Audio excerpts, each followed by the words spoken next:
કાકા એલઆઈસી કંપનીમાંથી આવું છું. તમારે વીમો લઈ લો 10 લાખનો કંપનીમાં. શું થાય આમાં બાટે? તમે મરી જાઓ ને હા. કાકા તો તમારે 10 લાખનો વીમો પાસ થાય. તમે બીજી ત્યાં મતલબ પટી જશે તો તમારે છેડે તમારા છોકરાને ફોર્મ આવે એટલે 10 લાખનો વીમો તમે એલઆઈસી નો લઈ લો. વાત સાચી બાટે હો. અમે આખી જિંદગી મેં મારા છોકરા હારે કોઈ કર્યો નહીં બરાબર. એટલે તું એમ કર બાટે વીમો આવ્યો એટલે મારા છોકરાને ચેડે કોમ આવશે. મહિનું બહેણું એ નહીં કરવા પડે, ખર્ચવા નહીં પડે. ત્યાંમાં તો પૂછું કાકા કે તમે 10 લાખનો વીમો લઈ લો તમારા છેડે છોકરાને કોમ આવે એટલે ઓ સહી કરવો પડે કાકા. નો કાકા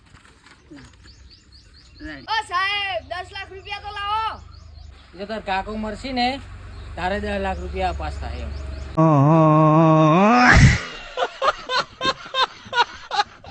સાહેબ 10 લાખ રૂપિયા તો લાવો.